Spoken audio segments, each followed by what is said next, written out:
Assalamualaikum warahmatullahi wabarakatuh. Selamat siang, salam sejahtera bagi kita semua. Kembali lagi, jumpa lagi dengan kami kelompok Tani Suryopam yang ada di Yogyakarta. Sudah lama nggak upload kegiatan kami, dan hari ini tanggal 13 Juli 2024 bertepatan dengan fenomena alam yang kita sebut di Jogja ini dengan istilah bediding, atau secara keilmuan mungkin ya, secara keilmuan itu peristiwa atau fenomena aphelion. Jadi posisi matahari jauh dari bumi. Jadi hawanya ini di siang hari jam 1, kurang lebih jam 1 siang. Secara visual panas, namun hawanya itu dingin. Nah, seperti sekarang ini. Jadi buat teman-teman semua jaga kesehatan, karena ini rawan sekali bagi kita yang imunnya rendah mungkin ya. Ini gampang sekali kena penyakit gitu ya, masuk angin ataupun apapun itulah. Nah, mudah-mudahan kita dijauhkan dari itu semua, kita dalam keadaan sehat walafiat, bisa berkegiatan dengan lancar. Yang seperti pada hari ini rencananya kita akan membuat sebuah tutorial yang nanti akan kita aplikasikan di kegiatan kita. Namun sebelum ke inti materi gitu ya, sebelum ke inti yang akan kita bahas, sedikit flashback dari kegiatan kami yang sudah alhamdulillah berjalan ini kurang lebih 4 tahun berjalan, dengan sedikit ada pengembangan dan kita tetap konsisten di menanam sayur selada seperti yang teman-teman semua lihat di belakang ini. Kita masih ada tanaman hidroponik selada, namun memang mungkin kelihatannya agak sedikit kurang hijau, namun buat kami ini syukur alhamdulillah, karena kurang hijaunya ini karena payu gitu ya, kalau bahasa ini karena laku ini seladanya. Dan selama ini kita udah supply ke beberapa resto yang ada di Yogyakarta. Jadi bisa dilihat ini banyak yang kosong ya, karena yang itu banyak yang payu alhamdulillah. Dan di belakang kita itu ada Pak Wisnu yang nanti akan mencoba menjelaskan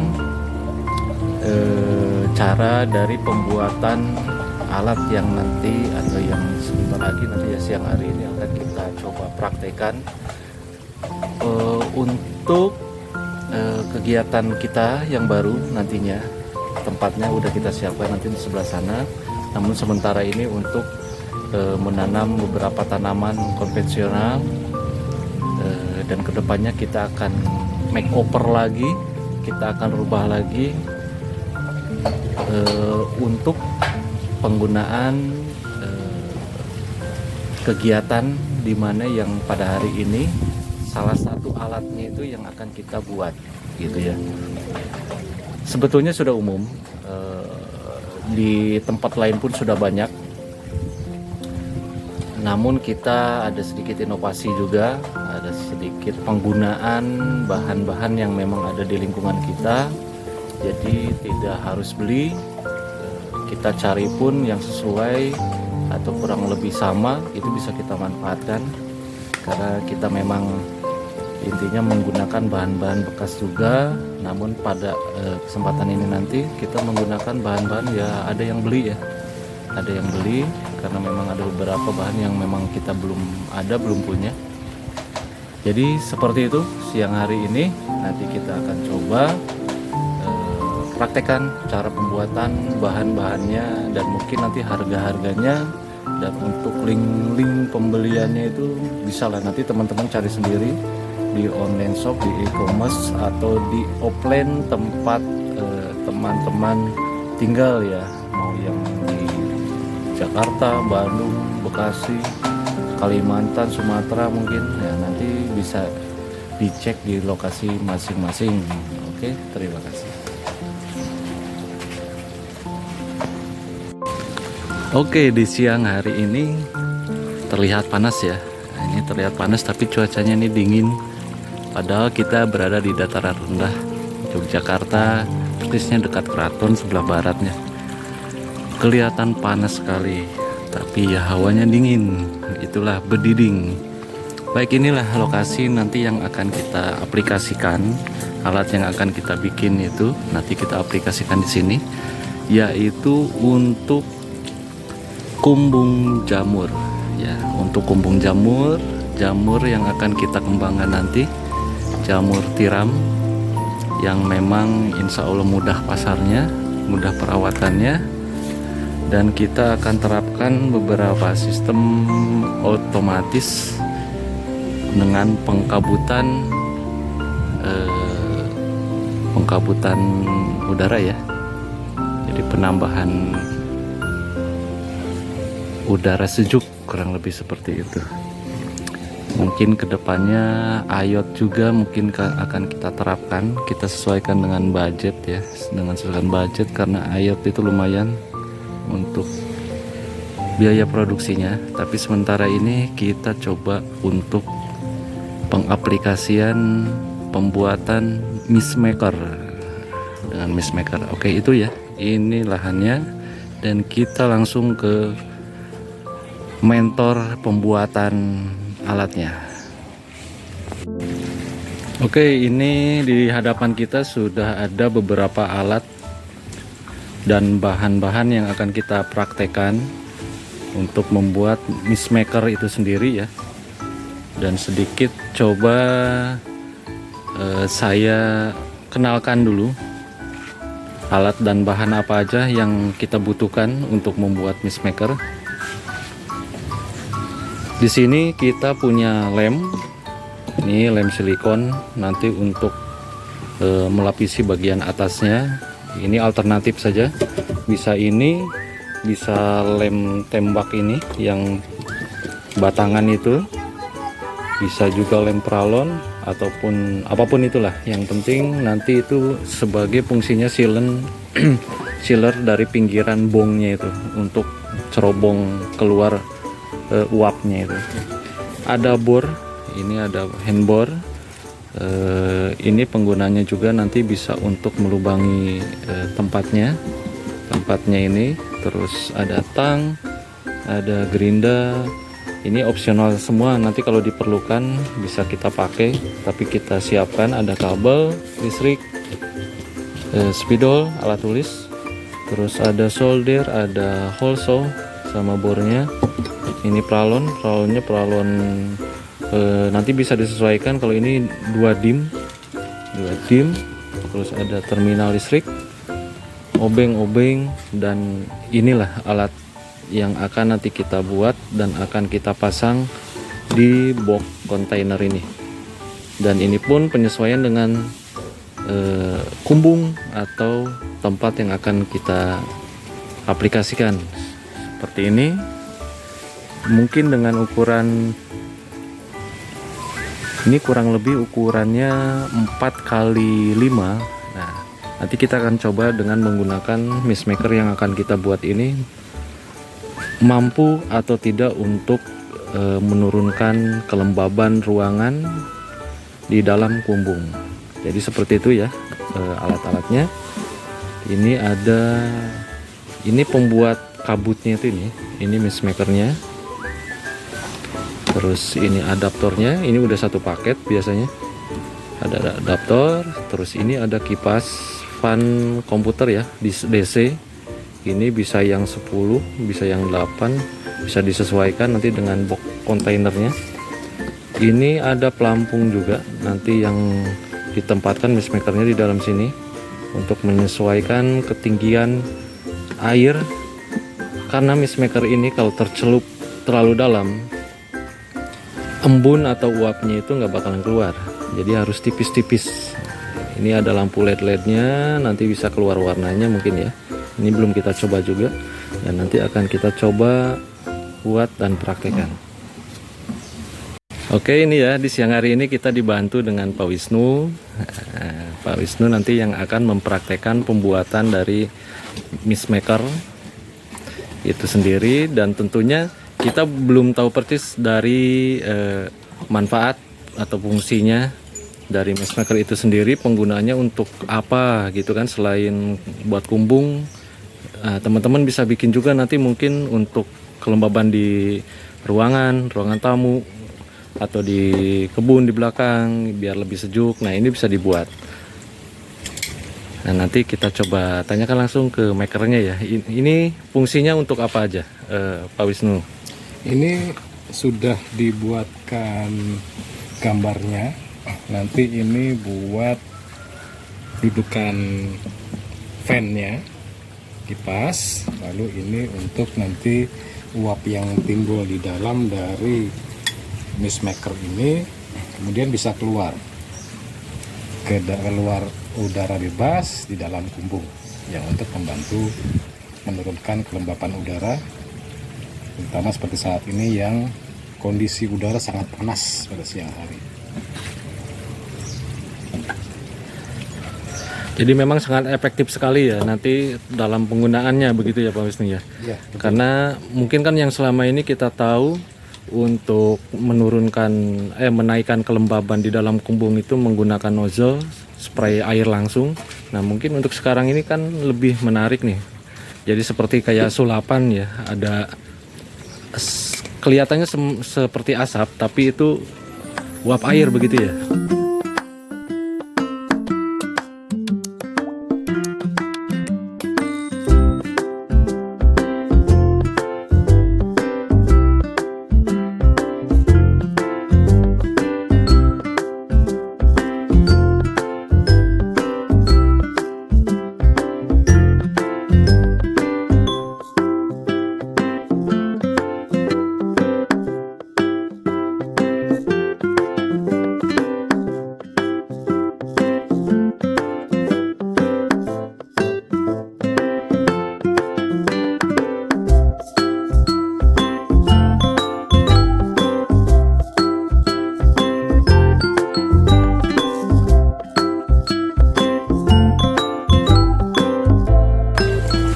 Tadi yang pertama sudah dibuat untuk hostnya kipas, tempat kipas.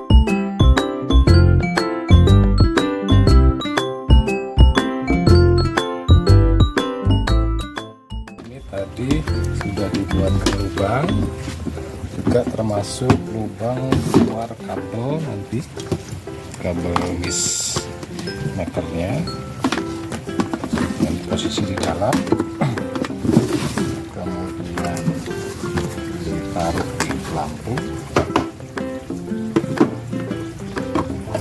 Jadi ketika terisi air ini akan naik sesuai ketinggian yang tepat, sehingga mist maker ini bisa mengeluarkan uap kabut.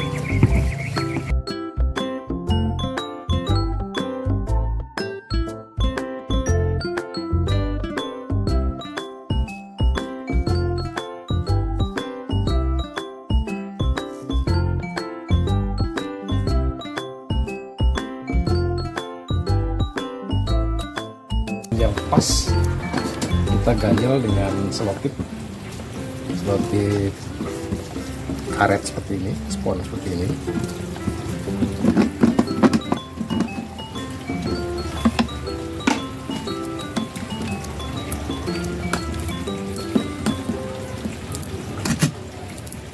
Ya, kurang lebih seperti ini.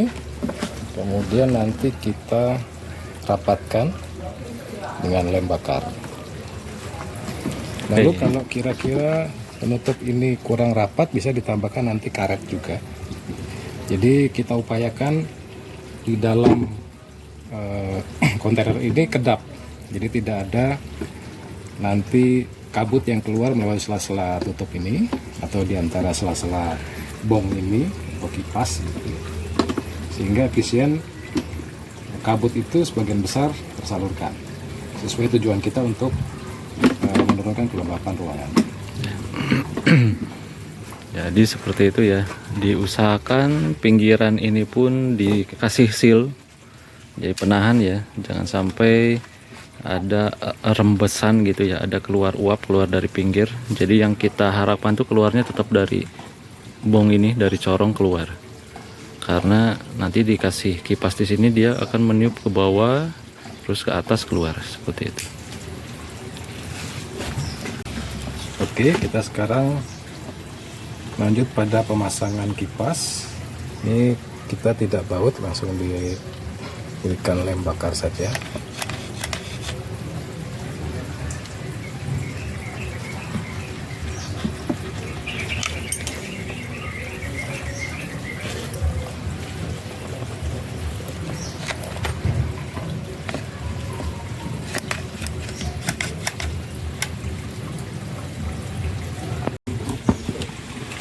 Nah ini teman-teman udah jadi, udah dilem. Ini insya Allah udah kuat tanpa ada celah untuk keluar ya. Jadi ini kurang lebih seperti ini aja ya Pak Wisnu ya. Iya betul. Ini sudah rapat. Ini rapat. Rapat, pinggirannya sudah dilem double, untuk bongnya juga sudah. Selanjutnya gimana ini? Selanjutnya ini nanti mist makernya. Ini yang bagus kita tambahkan pelampung sehingga pengaturan ketinggian air itu sudah otomatis. Pelampung ini didesain untuk mist blower, mist maker seperti ini, ukuran ini bisa masuk. Ketinggian air nanti sudah akan sesuai dengan kebutuhan uap yang keluar atau kabut keluar dari mist maker ini sudah sesuai. Ini untuk pelampung ininya ini beli apa bikin ini? Oh beli, online ada. Di marketplace banyak. Nah, mist makernya seperti ini. Ini mist maker biasanya untuk akuarium ya, untuk hiasan karena ada lampu LED-nya. Banyak jenis mist maker seperti ini. Boleh pilih yang mana, kapasitasnya, wattnya juga apa, nanti sesuai dengan adaptornya berapa volt. Ya. Ini yang kami pakai 24 volt untuk mist makernya, kemudian kipasnya ini 12 volt DC. 12 volt DC, Ya, ini pakai adaptor juga. Nanti mau kita coba ya. dicoba, kita coba. Nah, sedikit juga mungkin tadi yang sudah disampaikan Pak Wisnu, untuk kebutuhan mist makernya disesuaikan dengan yang jelas dengan budget ya. Nanti teman-teman punya berapa, ini ada di marketplace banyak jual mist maker. Ada yang pakai 24 volt, ada yang 12 atau dan sebagainya, dan itu disesuaikan dengan spesifikasi tiap mist makernya sendiri. Dan kebetulan yang ini dulu buat apa nih, aquascape itu atau paludarium ya. Nah, buat akuarium itu. Jadi bisa dimanfaatkan juga untuk mist maker ini nanti kelembaban udara. Kipasnya pun sama. Ini sebetulnya ada yang DC juga, tapi yang DC rada resiko ya, mending yang DC, yang AC. Mending yang DC nanti. Nah, seperti ini kita coba mist makernya dulu ini ya. Nah, ini mist makernya coba disambungkan dengan daya listrik. Nah, ini penjualannya jadi sudah satu paket. Ya, ini kalau kita tanpa pelampung kita agak susah mengatur tingginya ini.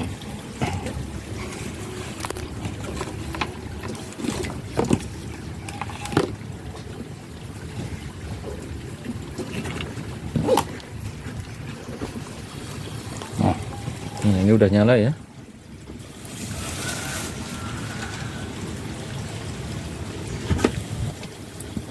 Nah, ini kebetulan mist maker yang ini edisinya edisi centil. Ini warna-warni ada lampunya. Karena memang awalnya ya dikhususkan untuk paludarium, akuarium. Nah, seperti ini udah dicoba. Nah, ini konektor listriknya yang oblak-oblak ini. Nah, sip. Udah. Nah, nanti cara kerjanya seperti ini mist makernya. kita coba tutup. Apa sih? Sulapan buatun. Ini kita coba, ini ditutup rapat, jangan sampai ada udara yang keluar dari sela-sela ya. Ini nanti dikasih seal semuanya. Nah, jadi seperti ini ya, coba. Nah, kelihatan awal tadi ya, ini jadi keluar dari buang sini, begitu ya Pak Wisnu. Mungkin teman-teman belum ngelihat percis, coba di ini lagi, dimatikan dulu kipasnya karena uapnya ini terlalu tipis ya. Ini bagus, ini nano ini, biar ngumpul dulu mungkin uapnya di dalam, nanti setelah ngumpul biar kelihatan keluarnya. Nah, ini kan posisi kipas mati ini nggak keluar ya. Nah, sekarang coba Pak Wisnu dinyalakan, nah kan kelihatan. Nah, jadi seperti ini uapnya nanti yang keluar. Mungkin ada yang bisa dijelaskan lagi Pak Wisnu ini? Ya, ini sudah bekerja ya. Prinsipnya itu kabut yang dihasilkan dari mist maker ini nanti akan menurunkan kelembapan udara dalam ruangan. Sekaligus juga ketika kelembapan udara di atas 55% capai sesuai dengan kebutuhan rumah jamur, ini juga suhu akan turun. Maka potensinya dengan membuat alat ini mungkin kapasitasnya lebih besar, kemudian mist makernya tadi beberapa mata begitu, akan tercapai lebih kapasitas udara keluar, uap keluar ini akan lebih bagus, lebih banyak. Lebih banyak ya. Kita bahkan mungkin bisa berbudidaya jamur, contoh shiitake yang membutuhkan suhu 20 derajat, 21 derajat gitu, memungkinkan. Walaupun kita berada di tropis ya, di iklim tropis. Kita disesuaikan luasan kumbung. Dan kumbung kalau bisa dibuat tertutup sehingga lebih efisien uap air itu berputar di dalam ruangan kumbung. Mungkin ada perhitungan secara apa ya, sistematisnya kebutuhan kumbung misalkan 3x3. Nah, dibutuhkan ukuran sebesar apa untuk mist makernya ini sendiri ini? Ya, saya belum persis meneliti ya. Jadi kalau kira-kira barangkali 1x2 meter persegi, tingginya sekitar misalkan 1,5 sampai 2 meter. Satu alat ini saya yakin kok bisa. Oh, cukup ya, bisa ya. Untuk menurunkan suhu dan mencapai kelembapan di atas 85%. Namun mungkin nanti yang membutuhkan waktunya itu ya, seberapa lama gitu. Nah, ini kan pasti dari awal hidup tadi kan ada proses dulu. Nanti perlahan-lahan dia kan suhunya tercapai, kelembapannya tercapai. Ada proses waktu untuk mencapai. Ya, dan untuk memudahkannya gimana nih? Apa dengan sistem on off manual ataukah ada sensor yang bisa diaplikasikan? Ada sensor, nanti sensor kelembapan, ada probe-nya namanya untuk sensor sensor kelembapannya itu probe namanya. Itu ada, dia yang akan membaca ketika misalkan kita setel kelembapan sampai dengan 90%. Misalkan ya. Nanti ketika tercapai 90%, listrik akan mati. Seperti kita menggunakan timer. Autocut ya. Otomatis menjadi off. Nanti ketika kelembapannya turun, itu kemudian nyala lagi. Oh gitu. Kalau mungkin tahu sedikit banyak tentang mesin tetes, kurang lebih seperti itu. Oh ya, mesin tetes. Disetel pada suhu tertentu, pada kelembapan tertentu. Nah, regulator itu ada yang suhu saja, ada kelembapan saja, ada yang double. Jadi dia mengatur suhu dan mengatur kelembapan pada titik tertentu, kemudian nanti on off-nya bekerja.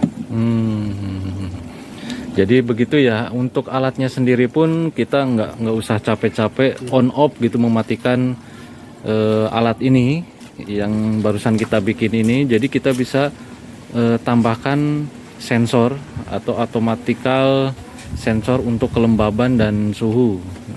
Itu salah satunya. Terus nah ini ada lagi apa ini? Ini kan nanti airnya akan habis ya, menjadi kabut. Oh iya, ini berapa lama ini airnya habis Nah, ini kira-kira? tahu, kita belum coba sampai kira-kira habis mentok di batas pelampung itu seberapa waktu ya, berapa lama. Nah ini bisa dimodifikasi dengan otomatis juga. Nanti kita gunakan keran otomatis ya, seperti di tandon air ya. Di rumah tangga itu ada tandon air, itu yang pakai listrik, ada yang tidak pakai listrik seperti ini. Ini ada pelampungnya. Berbagai model di pasaran tersedia, jadi ada model pelampung di luar begitu, ada yang seperti ini. Nanti ini ada klep di dalamnya, ketika airnya turun, permukaan air turun, dia akan mengisi sampai batas. Nanti titik pelampung di mana akan mati sendiri, menutup klepnya di sini. Oh, ada klepnya ya, di sini ada akan klep. tutup. Ya, bisa dipasang di dalam seperti ini, misalkan ya di tengah, tinggal disalurkan dengan ke pipa tandon ya, air ya. Oh. Iya. Siap. Ya, jadi itu bisa juga penambahan otomatikal ini ya. Apa ini ya? Volume air gitu namanya ini. Otomatis ya. Otomatis ya. Jadi di mana alat ini ya kurang lebih tadi fungsinya itu untuk memantau kondisi air yang ada di dalam apa ini namanya tadi? Kontainer ya. Jadi kita nggak usah khawatir sampai kehabisan air. Jadi nanti pakai alat ini yang bekerja, di mana nanti air ini turun dari klep ini nanti memberikan sinyal gitu ya secara mekanik, air dari luar dari tandon itu biar bisa masuk lagi ke dalam kontainer. Ya kurang lebih seperti itu. Ada lagi mungkin yang bisa diaplikasikan selain ini Pak Wisnu. Ini udah menarik ini. Saya kira ini sudah yang paling simpel ya. Nah ini udah paling simpel. Atau Bapak Ibu bisa membeli yang sudah jadi, juga tersedia ya, meskipun harganya ya cukup tinggi ya. Contoh itu banyak diaplikasikan di rumah walet. Rumah walet ya. ya. Seperti ini untuk melembabkan ruangan sehingga waletnya betah. Kemudian juga ketika lembab nanti serangga datang, pakan walet gitu ya. Umum sudah banyak digunakan itu di rumah walet biasa. Jadi pengaplikasian ini selain untuk dikumbung jamur, ada juga untuk walet karena butuh kelembaban ya ruang walet itu ya. Dan bisa juga dibuat untuk mendinginkan suhu ruangan kamar. Suhu ruangan kamar. Meskipun ya tidak disarankan karena ini uap air, khawatirkan nanti menimbulkan gangguan paru-paru ya. Oh gitu. Tapi berarti bisa diinovasi ditambahkan aromatik gitu ya, bisa, semacam apa namanya humidifier gitu ya. Humidifier ya. Dijual di pasaran untuk ini ya, untuk pewangi ruangan. Pewangi ruangan. Nanti ditambahkan potpuri dan sebagainya. Oh iya ya, berarti multifungsi ini.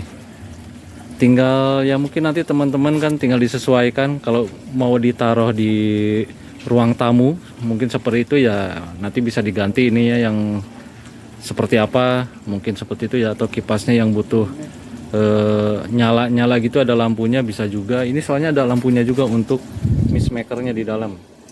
Nah ini ada lampu, nanti kalau malam ini kelihatan. Kebetulan ini sore hari, aduh berembun. Nah jadi nanti bisa disesuaikan sesuai kebutuhan kontainernya seperti apa. Dan infonya dari sini pun bisa menerima ini pemesanan atau minta dibuatkan atau seperti itu bisa nggak kira-kira Pak? Bisa sekali ya. Menyesuaikan mau yang mist maker seberapa, kebutuhannya seberapa, ya. Gitu kan. Ya nanti itu kita simpan kontaknya langsung ya di komennya atau nanti di judulnya yang kita buat pada hari ini. Kalau misalkan ada yang berkenan ingin membuat seperti alat ini atau mau konsultasi, mau sharing, bisa datang langsung juga ke Kebun Suryo Palm di sini di Suryo Wijayan di Yogyakarta, ataupun nanti bisa lewat kontaknya juga boleh. Mana yang enak bisa komunikasi. Jadi mungkin ini aja atau ada yang lain lagi Pak Wisnu? Cukup. Cukup. Jadi seperti ini ya, teknisnya tadi dari awal sudah disampaikan, bahan-bahannya, alat untuk membuatnya, dan mungkin kalau untuk harga-harganya, karena ini kebetulan ada beberapa item yang kita gunakan dari barang bekas, termasuk ini mungkin pralon bisa disesuaikan teman-teman, kipas juga ada yang komputernya rusak, kipasnya bisa diambil. Mungkin mismakernya itu aja nanti yang harus teman-teman beli, atau pelampung ini ya disesuaikan lah, berinovasi kita sama-sama. Jadi sementara ini dulu teman-teman yang bisa kita coba bagikan. Nanti ada saran, kritik atau apapun itu boleh komen di komentar ya.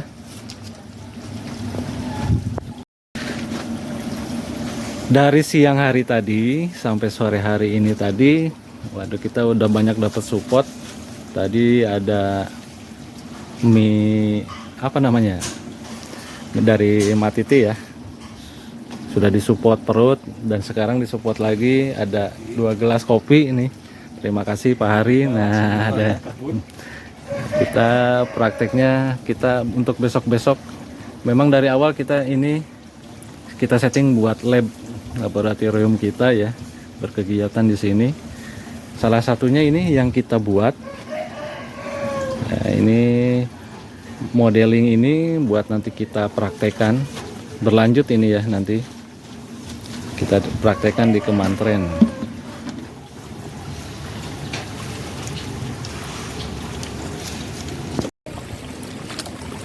Baik, jadi seperti itu ya tadi. Waduh, ini lihat panasnya ya, panas tapi dingin, berdiding. Kalau bahasa sini berdiding ya, panas tapi dingin. Nah, ini fenomena sekarang ini yang lagi ada di Jogja.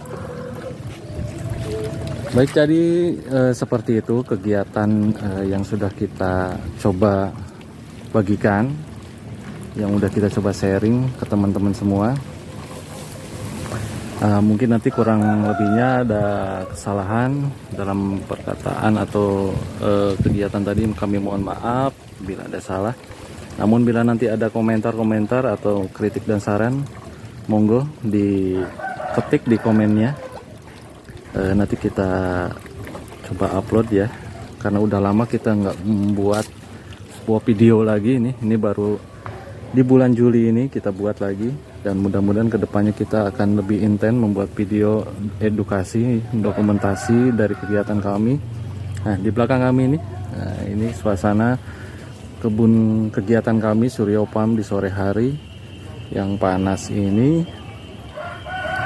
seperti ini ya. Waduh, ini silau. Coba kita pindah ke arah sana, mau mereview sedikit untuk kedepannya. Kita coba pindah ke kamera depan ya. Baik, nah ini kita coba pindah kamera depan. Kita jalan ke tempat yang nanti mau kita aplikasikan mismakernya.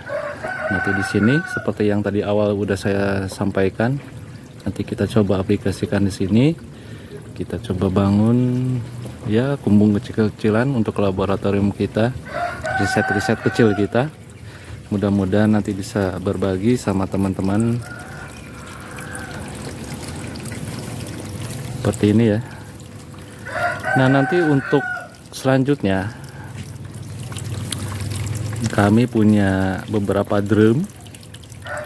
Ini drum yang udah kita sambung, namun ada masih beberapa rembesan ya antara drum ini.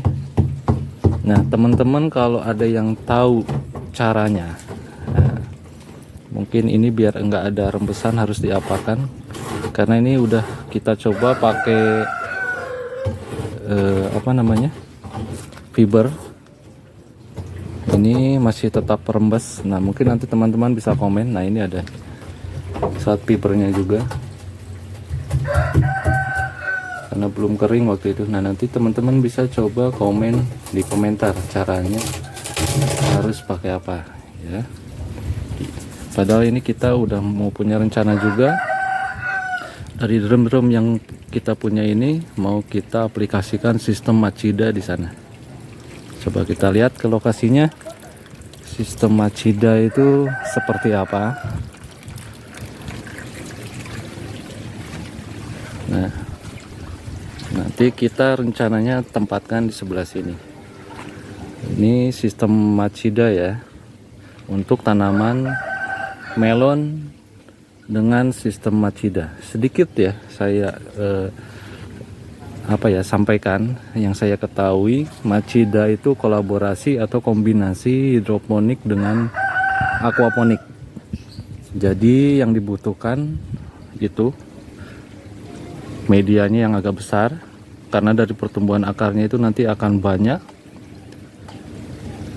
Selain itu, pompa juga dibutuhkan untuk sirkulasi air. Nanti ini kan turun ini ke bawah seperti terasering. Nanti akan kita rapikan, kita simpan drum yang tadi itu di sini, berjejer berapa unit gitu kan. Dari satu lubang yang tadi itu, kita cukup tanam satu pohon saja. Namun menurut infonya dengan sistem Machida itu nanti kita bisa memanen atau dengan hasil panen yang lebih banyak dari satu pohon bila cukupan nutrisinya terpenuhi. Itu bisa menghasilkan 10-20 buah satu pohon.